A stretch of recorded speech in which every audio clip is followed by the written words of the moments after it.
ಅಭಿನಯಕ್ಕಿಂತ ಹಾಡುತ್ತಿದ್ದೇನೆ.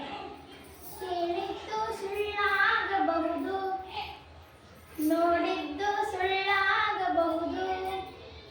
ಕೇಳಿದ್ದು ಸುಳ್ಳಾಗಬಹುದು, ನೋಡಿದ್ದು ಸುಳ್ಳಾಗಬಹುದು. ನಿಧಾನಿಸಿ ಯೋಚಿಸಿದಾಗ ನಿಜವು ತಿಳಿಯುವುದು.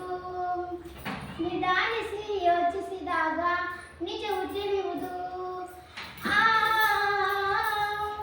ದೂರದಲ್ಲೊಂದು ಕಾಡಿತ್ತು, ಕಾಡಲ್ಲಿ ಒಂದು ಮನೆಯಿತ್ತು. ಮುಂಗುಸಿಯೊಂದು ಅಲ್ಲಿತ್ತು, ಮನೆಯನ್ನು ಕಾವಲು ಕಾಯ್ತಿತ್ತು. ಆ ಮನೆಯೊಡತಿ ಗಂಗಮ್ಮ, ತೊಟ್ಟಿಲನುಗಳ ಕಂತಮ್ಮ. ಮುಂಗುಸಿಯಲ್ಲದೆ ಬೇರೇನು ಮಗುವಿನ ಆಟಕ್ಕೆ ಇಲ್ಲಮ್ಮ. ಮುಂಗುಸಿಯೊಡನೆ ಪ್ರೀತಿಯಲ್ಲಿ, ಕಂದನ ಜೊತೆಗೆ ಪ್ರೇಮದಲ್ಲಿ ಬಾಳುತ್ತಲಿದ್ದಳು ಗಂಗಮ್ಮ. ಮುಂದೇನಾಯಿತು ಕೇಳಮ್ಮ. ಮನೆಯಲ್ಲಿ ನೀರು ಮುಗಿದಿರಲು, ಹೊಳೆಯ ತಟಕ್ಕೆ ಹೊರಟಿರಲು, ಕಂದನು ಹೊರಗಿರಲು ಮುಂಗುಸಿಯನ್ನು ಕೂಗಿದರು. ಮನೆಯಲ್ಲಿ ಬೇರೆ ಯಾರಿಲ್ಲ, ಮಗುವಿಗೆ ಯಾರೂ ಜೊತೆ ಇಲ್ಲ. ತೊಟ್ಟಿಲ ಬಳಿಯೇ ಕಾವಲಿರು, ಹೊರಗಡೆ ಎಲ್ಲೂ ಹೋಗದಿರು. ಗಂಗೆಯು ಹೊಳೆಗೆ ಹೊರಟಾಗ ಬೇಡಿರಿದ್ದ ಕರಿನಾಗ. ಸರಸರ ಹರಿಯಿತು ರಭಸದಲ್ಲಿ, ಮನೆಯನ್ನು ಸೇರಿದ ನಿಮಿಷದಲ್ಲಿ. ಮುಂಗುಸಿ ನೋಡಿತು ಹಾವನ್ನು, ತೊಟ್ಟಿಲ ಬಳಿಗೆ ಬರುವುದನ್ನು.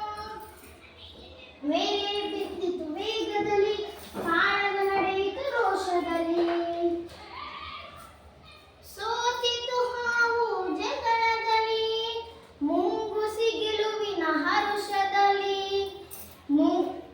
ಹಾವಿನ ಪ್ರಾಣವ ಹೀರಿತ್ತು, ಬಾಯಲ್ಲಿ ರಕ್ತವು ಚಿನುಗಿತ್ತು. ಗಂಗೆಯು ನೀರನ್ನು ತರುತ್ತಿರಲು, ಕೈಬಳೆನಾದವು ಕೇಳಿಸಲು. ಮುಂಗುಸಿ ಬಾಗಿಲ ಬಳಿ ಬರಲು, ಬಾಯಲ್ಲಿ ರಕ್ತದ ಕಲೆ ಇರಲು. ಬೆಚ್ಚುತ ಗಂಗೆಯು ನೋಡಿದಳು, ಮಗುವನ್ನು ಕೊಂದಿದೆ ಇದು ಎಂದು. ಮುಂಗುಸಿಯನ್ನು ಹಳ್ಳಗೊಳಗೆ ಓಡಿದಳು. ತೊಟ್ಟಿಲ ಕಂದನು ನಗುತ್ತಿತ್ತು, ನೆಲದಲ್ಲಿ ಹಾವು ಸತ್ತಿತ್ತು. ನೆಲದಲ್ಲಿ ಹಾವು ಸತ್ತಿತ್ತು.